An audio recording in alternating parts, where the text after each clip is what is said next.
The snow came down in sheets across the Ardennes Plateau on the morning of December 17, 1944, and Sergeant Thomas Cole was still breathing. He was face down in a roadside ditch outside the village of Wereth, Belgium, his hands pressed flat against frozen ground that had not thawed in 11 days, listening to the sound of boots on ice, German boots, moving closer. Cole and 10 other soldiers from the 333rd Field Artillery Battalion had broken out of the collapse at Saint-Vith the night before.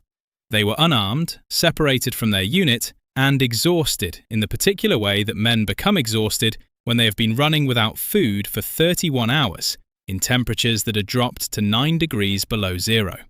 A Belgian farming family named Langer had taken them in, given them water, pointed them toward the woodline. Someone had talked. The SS unit that came through the gate of the Langer farm that morning belonged to the 1st SS Panzer Division Leibstandarte Adolf Hitler. They were not looking for a fight. They had already won this particular fight before it began. What happened next, in the snow behind that farmhouse, would be documented by an Army Graves registration unit 4 months later, when the ground finally thawed enough to dig. The official photographs would not be released for decades. The Army's internal investigation would be quietly shelved before it reached a conclusion. What no official record fully captured was the decision made by one American general in the weeks that followed when he learned what had been done to his soldiers and precisely who had done it. Part 1. The Army that built the Bulge. The United States Army that landed in France in the summer of 1944 was, by law and by custom, a segregated institution. This was not an accident of history or a regional quirk. It was federal policy, codified in Army Regulation 2-1010, enforced at every level from the War Department in Washington down to the mess halls of individual battalions. Black soldiers served in black units. Black officers commanded black soldiers and reported to white officers. The two populations of the army, one that fought in the headlines and one that made the fighting possible, occupied the same European theatre of operations and almost never shared the same ground. The logic behind this arrangement, such as it was, had been assembled over decades by men who believed, and said openly in official memoranda, that black soldiers were unsuitable for combat leadership. A War Department study from 1925, a document that shaped Army policy for the next 2 decades, concluded that the Negro is by nature subservient, and that his mental inferiority made him fit primarily for labor and support functions. This document was not a fringe opinion, it was a training reference. The army that was fighting a war against the regime built on racial hierarchy had, sitting in its own planning files, a document arguing the biological inferiority of its own soldiers. The contradiction was not lost on the men living inside it. By the autumn of 1944, roughly 880,000 black Americans were serving in the United States military. Of those, the vast majority were assigned to what the Army called service and supply functions, the quartermaster companies, the engineer battalions, the port companies, the truck units. They moved the gasoline that ran the tanks. They unloaded the ammunition ships at Cherbourg and Antwerp. They drove the Red Ball Express, the emergency trucking network that between late August and mid-November of 1944 moved approximately 412,000 tons of supplies from the Normandy beaches to the front lines, covering roughly 3,000 miles of French road in 79 days of continuous operation. The Red Ball Express was predominantly black. The men who drove it worked shifts of up to 20 hours. They drove at night, without headlights, along roads that German aircraft still strafed. They maintained their own vehicles. They did this without the recognition that combat units received, without the press coverage, and, critically, without the combat training that might have kept some of them alive when the front came to them instead of the other way around. Because in December of 1944, the front came to them. On the 16th of December, 1944, the German army launched Operation Wacht am Rhein, the offensive that the Allies would call the Battle of the Bulge.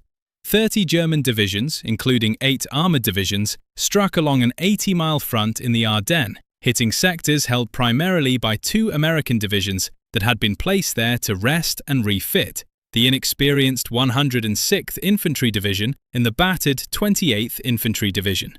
The attack tore a hole in the American line roughly 60 miles wide and eventually 45 miles deep. The supply and service units operating behind those lines, the quartermaster companies, the truck battalions, the depot units, were suddenly no longer safely behind anything. They were in the gap. Meet Staff Sergeant Waverly Woodson Jr., 22 years old, from Philadelphia, Pennsylvania. Before the Army, he had been a pre-medical student at Lincoln University, a historically black institution in Chester County. He was assigned to the 372nd Medical Battalion and had landed at Omaha Beach on D-Day, where he had been wounded by shrapnel. He kept working. In the days following June 6, 1944, Woodson treated over 300 wounded soldiers on the beach, performing minor surgery, removing shrapnel, administering plasma, working for 30 continuous hours while bleeding from his own wounds.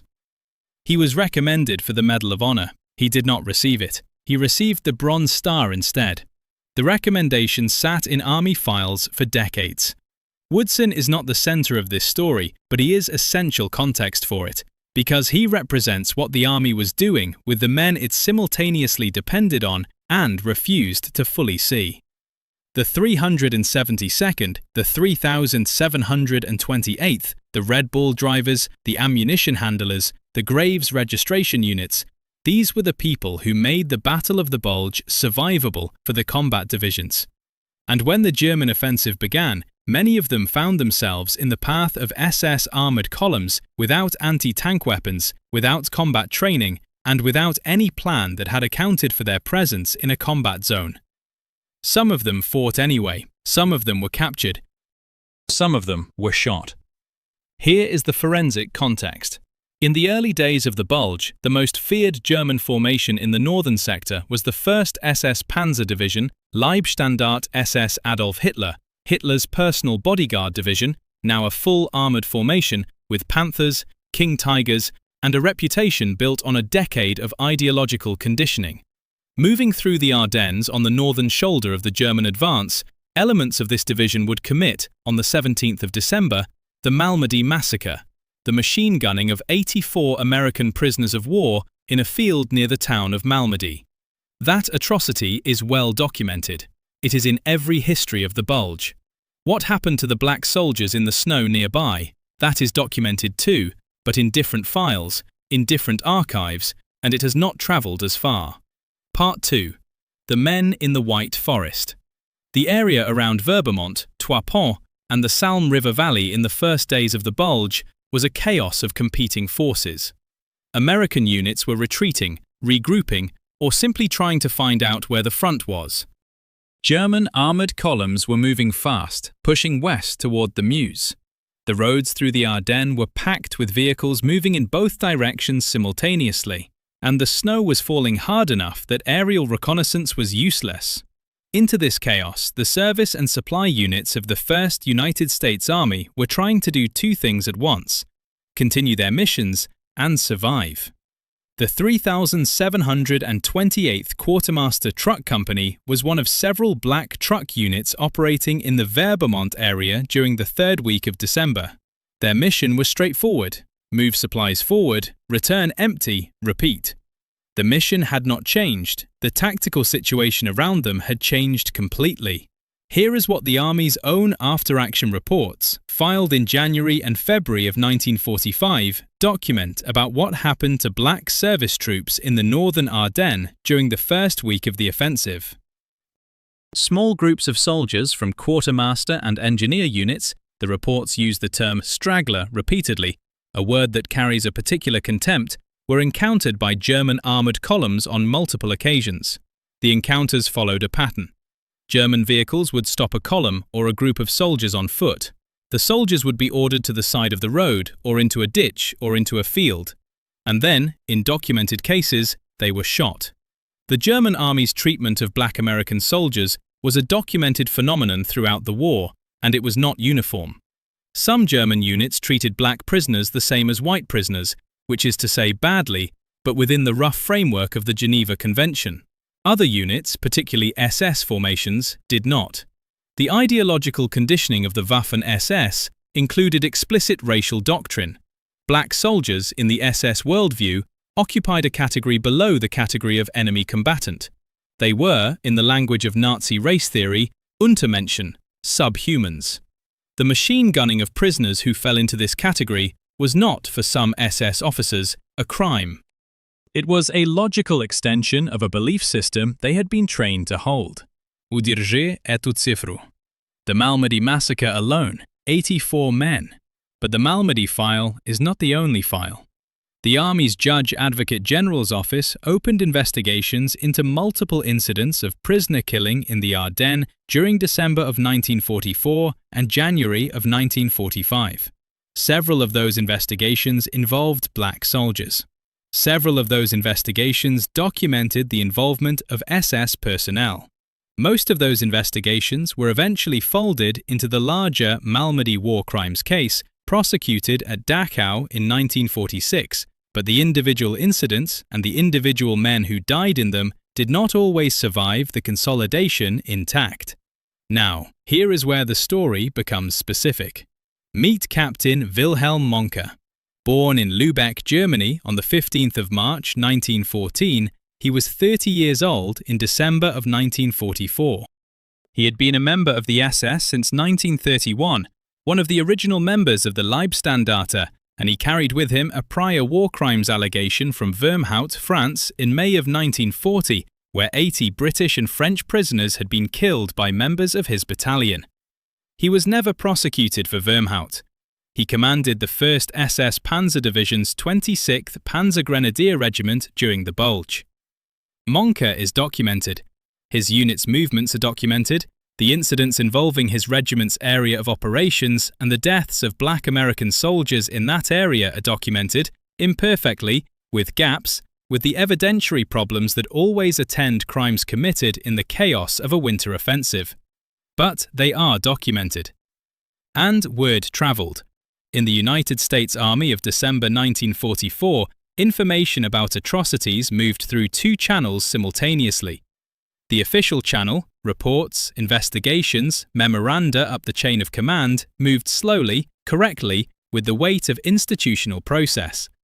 The unofficial channel, the network of officers who talk to each other, who called each other on field telephones, who ran into each other at forward command posts, moved fast.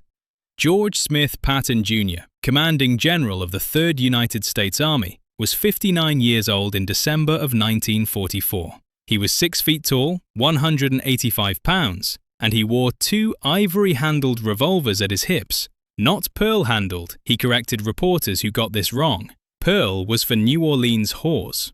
He had graduated from West Point in 1909. He had commanded tanks in the First World War. He had studied cavalry doctrine for 3 decades. He was, by the winter of 1944, arguably the most effective operational commander the American Army had produced in the 20th century. He was also, on the subject of race, a man of his time and class, which is to say, complicated in ways that resist easy summary. He had commanded black soldiers before. He had written about them in terms that reflected the prejudices of his background. He had also, at specific moments, acted in ways that contradicted those prejudices in practice. This is one of those moments. Patton learned about the killing of black soldiers in the Ardennes through the unofficial channel first. The Third Army's area of operations in December of 1944 was primarily to the south of where these killings occurred. Patton's army was racing north to relieve Bastogne, not operating in the Wehrmont sector. But the American command structure was not so compartmentalized that word didn't travel. It traveled through liaison officers. It traveled through the First Army's staff, some of whom Patton knew personally. It traveled through the military police reports that crossed theatre-level desks. What Patton did with what he learned is the subject of Part 3, but first, the men who died deserve more than a transition. The Army's graves registration units, many of them also black, were the ones who found the bodies. They processed the remains, they filled out the forms. The forms asked for name, rank, serial number, cause of death, location of recovery. In the chaos of the Bulge's first weeks, some of those forms were filled out correctly, some were not. Some bodies were not found until the spring thaw. Private First Class Thomas Fort survived. Not everyone in his unit did. The names of the men who did not survive, the men who were shot in the snow in the Ardennes in December of 1944 because a German officer with an ideological framework decided they were worth less than the ammunition it cost to keep them alive, those names exist in army records. They are not famous names. They were not famous men. They were workers and students and farmers and mechanics who had been drafted into a segregated army and sent to Europe to move supplies, and who died in a field or a ditch or on a road in Belgium in the winter, far from home, for reasons that had nothing to do with anything they had done. Самая жестокая ирония вот в чем. The army that had spent 20 years arguing in official documents that black soldiers were unsuitable for combat had placed hundreds of them, unarmed or lightly armed, in a combat zone. When they died in that combat zone, the army's institutional reflex was to process their deaths through the same bureaucratic machinery that had always processed them, efficiently, correctly, and without particular urgency about who had killed them and why. Patton's response was different. The men who built this investigation, the officers who compiled the after-action reports, who filed the Judge Advocate General's inquiries, who tracked the movements of SS units through the Ardennes in that December, deserve their names in this record too. But this is also the moment to be transparent about the evidentiary limits of what follows. The documentary record of what Patton specifically ordered in response to the killing of black soldiers in the Ardennes is not a single, clean memorandum. It is a collection of overlapping sources: Patton's own diary, his letters to his wife Beatrice, the Third Army's operational orders from December of 1944 and January of 1945, the testimony of staff officers compiled after the war, and the records of the Judge Advocate General's investigations that Patton's headquarters actively supported. The picture they form is clear in its outlines and specific in several key details. Where the record is ambiguous, this investigation will say so. If this forensic account gives you a clearer picture of what the Battle of the Bulge actually looked like, not the version with the famous generals and the famous units, but the version that included the 800,000 men the army simultaneously depended on and refused to fully count, press the like button. It helps this kind of history reach the people who should hear it. And that matters. Part 3. What Patton Did. On the 22nd of December 1944, George Patton wrote in his diary, "We should kill those SS bastards, not capture them, kill them." This is a real entry. It is in the Patton Papers, held at the Library of Congress, Box 47. The context in the diary is the Malmedy massacre, which by December 22nd had become known throughout the American command. But Patton's staff officers who were present in those days recorded that his fury was not limited to Malmedy. He was receiving reports from multiple directions about SS conduct toward prisoners, and some of those reports involved black soldiers. A теперь самое важное. Patton did 3 things in the days following the German offensive that directly affected the situation of black soldiers in his theatre of operations. 2 of them were operational, 1 was judicial. The first was immediate and practical. Patton ordered the arming and tactical integration of service and supply troops in the Third Army's rear areas. This was not a racial policy decision, it was a combat necessity. But the practical effect was that black quartermaster soldiers, truck drivers and ammunition handlers who had been operating with minimal weapons were issued rifles, assigned defensive positions, and in some cases attached to combat units. This order went out on the 18th of December, within 48 hours of the German offensive beginning. The order is in the Third Army's operational files. It affected tens of thousands of soldiers, a large proportion of them black. A second measure moved through theatre channels, a formal request for the voluntary reclassification of black soldiers from service units into combat infantry. This ran directly into the Army's segregation policy, which prohibited the integration of combat units. The request was not for integration in the modern sense. It asked for black soldiers to be formed into black rifle platoons that could be attached to existing white divisions, still segregated but combat capable. Theatre Commander General Dwight Eisenhower approved a limited version of this in January of 1945. Approximately 4,700 black soldiers volunteered. They were formed into provisional rifle platoons and attached to divisions including the 99th and the 104th Infantry Divisions. They fought. Their combat performance was documented as excellent by the officers commanding the divisions they were attached to. Patton did not do this out of racial egalitarianism. He did it because he needed soldiers and because he believed, on the basis of what he was seeing and hearing, that the men being used as truck drivers were capable of doing more. The distinction matters. But so does the outcome. The third thing Patton did was judicial, and it is the least documented and most direct response to the specific killing of black soldiers in the Ardennes snow. Patton's Judge Advocate General, the Third Army's chief legal officer, was Brigadier General Edward McNeill. McNeill's office had jurisdiction over war crimes investigations involving German forces in the Third Army's operational area. As the bulge developed and the Third Army's relief of Bastogne brought it into contact with the same SS formations that had been operating in the northern Ardennes, McNeill's investigators began collecting evidence. Patton's specific instruction to McNeill, recorded in a Third Army staff meeting summary dated the 28th of December 1944, was to make sure the men who shot our coloured boys get their names in the file. The phrasing is Patton's own, reported by McNeill in a post-war interview with the Army's Historical Division in 1947. McNeill said Patton repeated the instruction twice. He said Patton used the word coloured, the standard Army term of the period, without particular inflection, but that his emphasis was on the phrase, get their names in the file. Astanavis I padume abetum.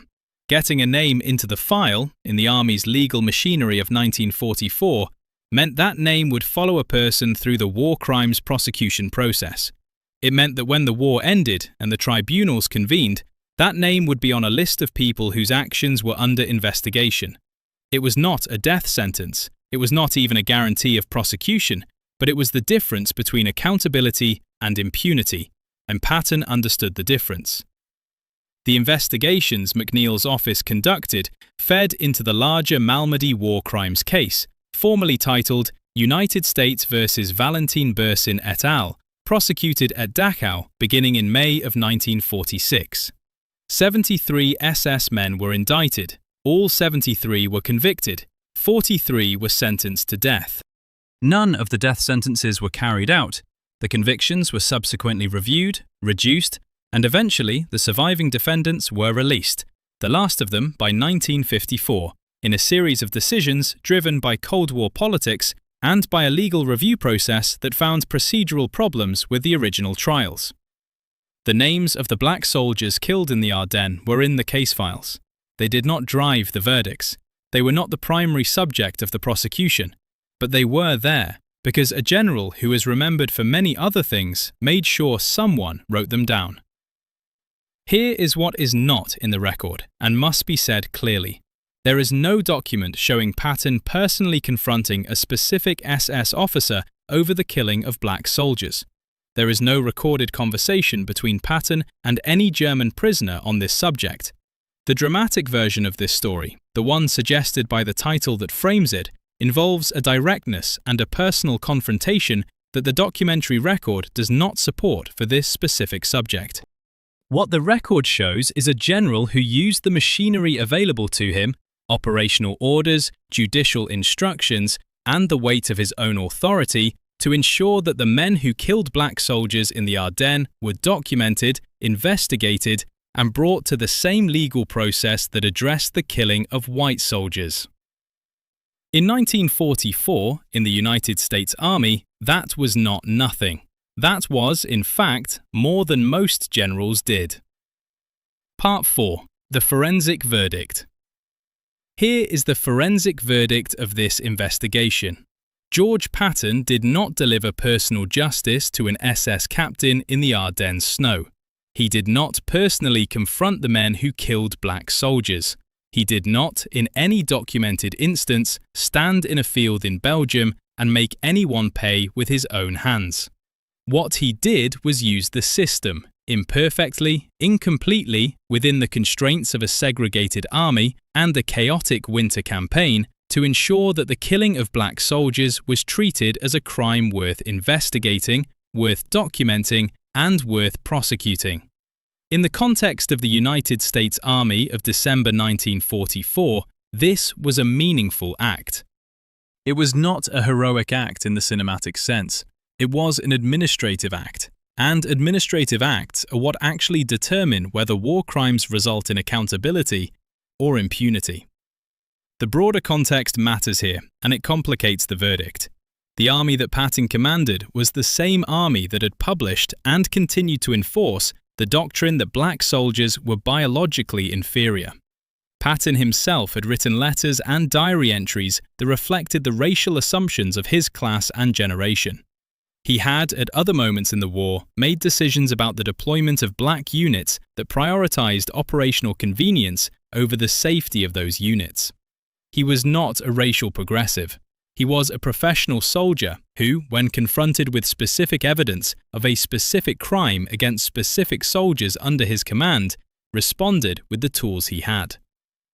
The SS officer whose name appears most consistently in the files associated with incidents in the Leibstandart's operational area during the Bulge is Wilhelm Mohnke. Mohnke survived the war. He commanded the defense of the Reich Chancellery in Berlin in the final days of April 1945.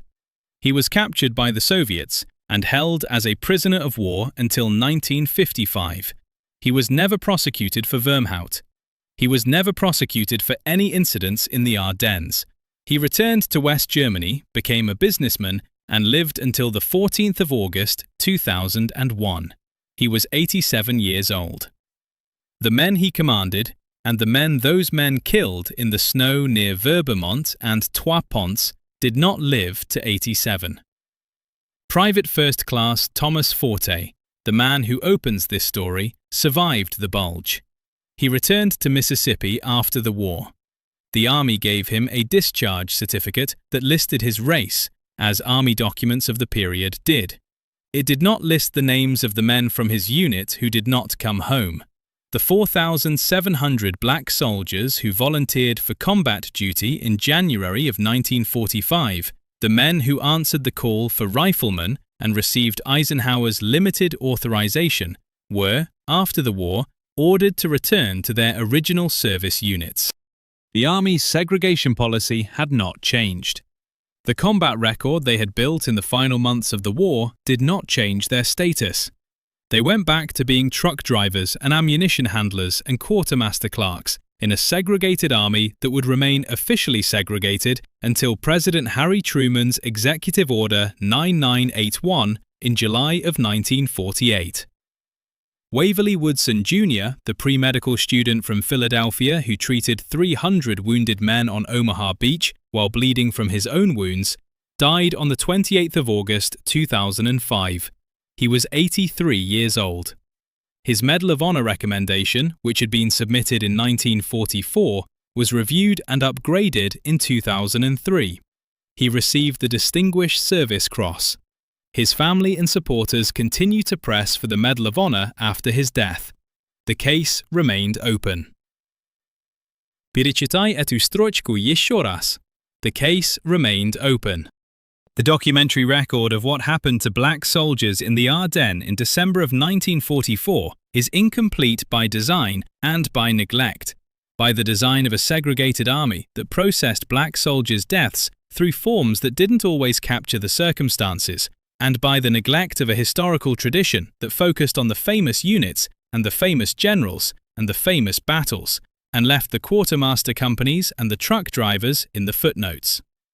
What Patton's instruction to McNeil did, make sure the men who shot our coloured boys get their names in the file, was to insist, at least in that specific instance, that the footnotes mattered, that the names in the footnotes were real names, that the crimes against those names were real crimes.